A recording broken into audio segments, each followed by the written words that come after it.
Hi friends, ఇలా అందమైన scrunchie ready చేసుకోవడం కోసము ఇలా 4 ఇంచెస్ విడ్త్లో ఫ్యాబ్రిక్ తీసుకోవాలి. హైట్లో 15 to 20 ఇంచెస్ తీసుకోవచ్చు. ఇప్పుడు ఈ ఫ్యాబ్రిక్ని 2 ఎడ్జెస్ కలుపుకొని ఒక స్టిచ్ అనేది పెట్టేసుకోవాలి. ఇలా పెట్టేసుకున్న తర్వాత దాన్ని ఈ విధంగా ఫోల్డ్ చేసుకోవాలి. వీడియోలో చూపించిన విధంగా ఫోల్డింగ్ అనేది పెట్టుకొని ఎడ్జ్ను మొత్తాన్ని చివరి వరకు స్టిచ్ చేసుకోవాలి. చూసారు కదా, వీడియోలో ఏ విధంగా స్టిచ్ చేస్తున్నానో ఆ విధంగా కొంచెం ఇలా వెనక్కి లాక్కుంటూ స్టిచ్చింగ్ అనేది పెట్టేసుకోవాలి.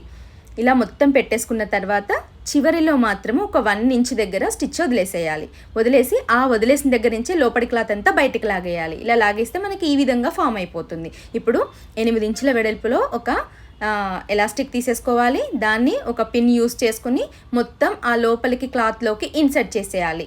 ఇన్సర్ట్ చేసేసి 2 కొనలు ఒక దగ్గరికి తీసుకొచ్చి స్టిచ్ పెట్టేసుకోవాలి. ఇప్పుడు ఓపెన్ ఉన్న ప్లేస్ని కూడా క్లోజ్ చేసి స్టిచ్ చేసేసుకుంటే అందమైన స్క్రంచీస్ అయితే రెడీ అయిపోతాయి ఫ్రెండ్స్.